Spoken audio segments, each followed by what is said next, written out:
சின்ன மருமகள்ல அடுத்து என்ன நடக்க போகுது அப்படின்னு பார்த்தீங்கன்னா, இங்க பார்த்தா கல்யாண வேலையெல்லாம் ரொம்ப தடபுடலா நடந்துகிட்டு இருக்கு. இங்க சேதுவும் வந்துட்டு அவங்களுக்கு கல்யாண வேலையெல்லாம் பார்க்கறதுக்காக உதவி பண்ணிக்கிட்டு இருக்காரு. சாவித்திரியும் தாமரையும் பேசிக்கிட்டு இருக்குங்க. என்னடி போற பாக்க பார்த்தா இந்த கல்யாணம் நடந்து அவ கையில 1 கோடி ரூபாய் போய் பெரிய கோடீஸ்வரர் ஆக போறாங்க போலயே இந்த குடும்பம் அப்படின்னு சொல்லிட்டு ரெண்டு பேசிக்கிட்டு இருக்கும்போது, அம்மா அதெல்லாம் நடக்காதம்மா, இந்த போஸ் பண்றது ரொம்ப தப்புமா, அவன் பண்றது ஏதாவது ஒரு வழியில வெளியே வரும், நீ வேணா பாரு அப்படின்னு சொல்லிட்டு சாவித்திரி கிட்ட தாமரை சொல்லிக்கிட்டு இருக்கு. சேது வந்துட்டு நாளைக்கு கல்யாணம், நீ இங்கே இரு அப்படின்னு சொல்லிட்டு சேது வந்து தமிழ்கிட்ட சொல்லவும், எதுக்குங்க நான் இருக்கணும், இது ஒரு கல்யாணம், இந்த கல்யாணத்துல நான் வேற இருக்கணுமா அப்படின்னு சொல்லிட்டு தமிழ் சொல்றாங்க. நான் இந்த கல்யாணத்துக்கெல்லாம் வரமாட்டேன், எனக்கு நாளைக்கு முக்கியமான கிளாஸ் இருக்கு, நான் போகணும் அப்படின்னு சொல்லிட்டு தமிழ் சொல்றாங்க. சேது வந்து தமிழை பார்த்து முறைச்சிட்டு போயிடுறாங்க. அப்புறம் பார்த்தா இந்த போஸ் வரான்.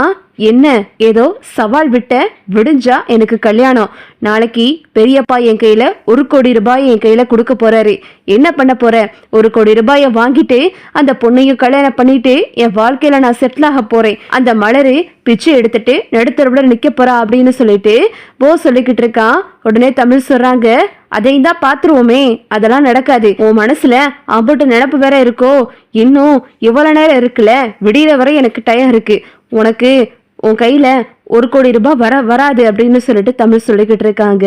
தமிழ் வந்துட்டு நைட்டெல்லாம் யோசிச்சுக்கிட்டு இருக்காங்க.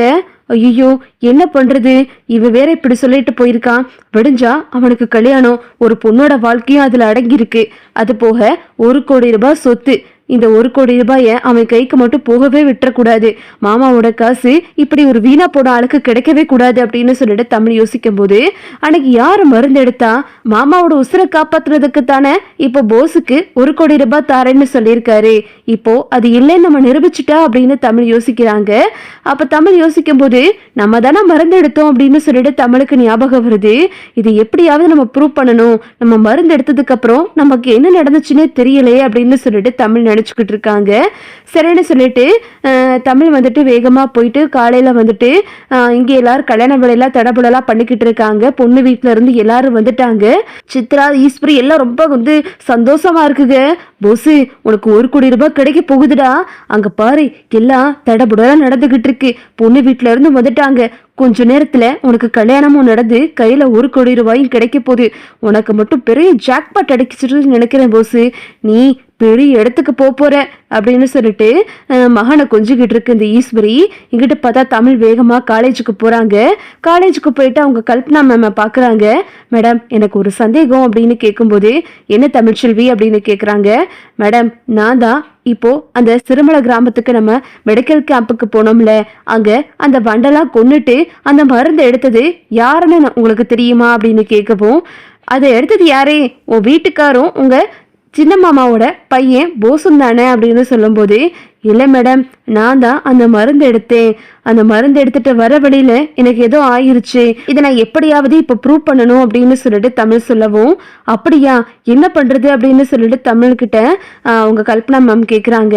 உடனே தமிழ் சொல்றாங்க, மேடம் அந்த காட்டுல ஏதாவது சிசிடிவி கேமரா ஃபுட்டேஜ் இருக்குமா அப்படின்னு கேட்கும்போது, இரு தமிழே நம்ம ஃபோன் பண்ணி கேட்போம் அப்படின்னு சொல்லிட்டு சிறுமலையில உள்ள வனத்துறையினருக்கு தமிழோட காலேஜ் மேம் கல்பனா ஃபோன் பண்றாங்க. ஃபோன் பண்ணி இந்த மாதிரி, சார் நாங்க இப்போ சிறுமலை கிராமத்துக்கு மெடிக்கல் கேம்புக்கு வந்தோம், அப்போ எங்க ஸ்டூடெண்ட்ஸ்ல வந்துட்டு நிறைய பேரை வந்துட்டு வண்டு கொட்டிருச்சு, எங்க கூட வந்தவங்க தான் அந்த காட்டுக்குள்ள போயிட்டு அந்த மருந்து எடுத்துட்டு வந்தாங்க, அந்த வண்டெல்லாம் கொண்டுட்டு, அதுக்கான வீடியோ ப்ரூஃப் எதுவும் இருக்கா, நாங்க அவங்களுக்கு அவார்டு கொடுக்க போறோம், அதுக்காக தான் அப்படின்னு சொல்லும்போது, கண்டிப்பா மேம் இருக்கு அப்படின்னு சொல்லிட்டு அவங்க வந்து அந்த வீடியோ சிசிடிவி கேமராவை பாக்குறாங்க.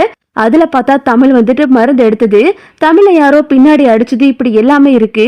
உடனே அவங்க ஃபோன் பண்ணிட்டு, மேடம் இருக்கு எங்ககிட்ட, நாங்க உங்களுக்கு அனுப்புறோம், ஆனா அதுல பார்த்தா அந்த பொண்ணை யாரோ ஒரு பையன் அடிக்கிறாப்ல, என்னன்னு தெரியல, கொஞ்சம் பாருங்க அப்படின்னு சொல்லும்போது, சரி நாங்க பாக்குறோம் அப்படின்னு சொல்லிட்டு தமிழோட காலேஜ் மேம் வந்து அந்த வீடியோவை எடுத்து பாக்குறாங்க.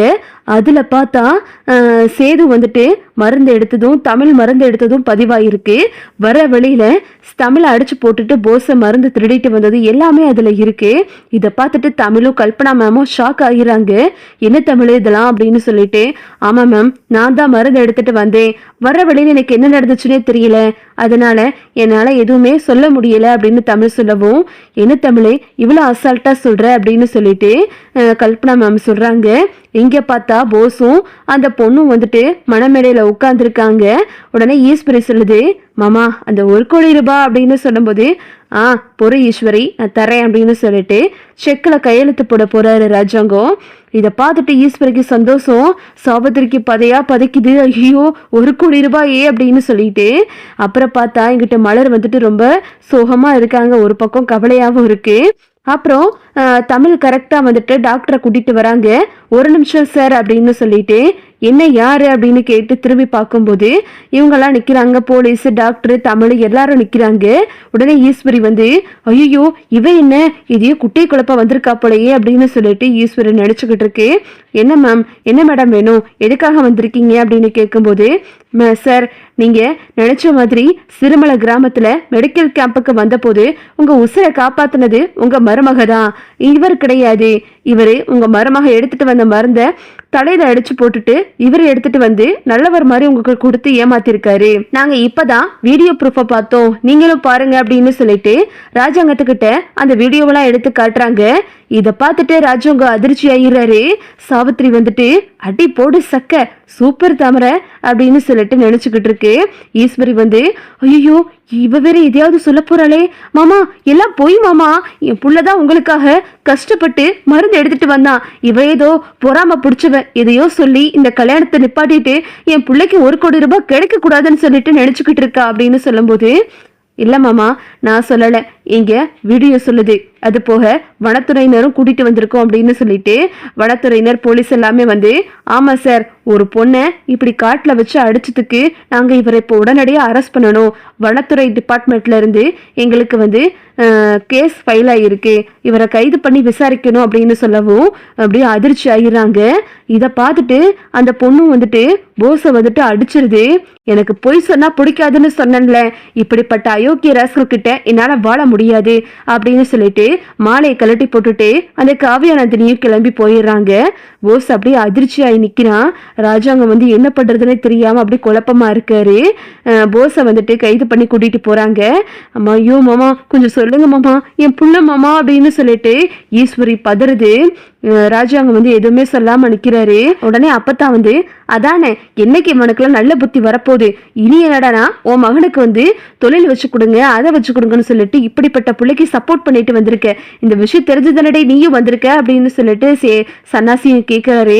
ஐயோ இல்லைங்க எனக்கும் இப்பதான் இந்த விஷயம் தெரியும் அப்படின்னு சொல்லிட்டு ஈஸ்வரி நாடகத்தை போட்டுருது. இதுதான் அடுத்தடுத்து நடக்க போகுது. ஓகே விவோஸ், இந்த வீடியோ உங்களுக்கு பிடிச்சிருந்தா லைக் பண்ணுங்க, ஷேர் பண்ணுங்க, மறக்காம நம்ம சேனலை சப்ஸ்கிரைப் பண்ணிக்கோங்க. தேங்க்ஸ் ஃபார் வாட்சிங்.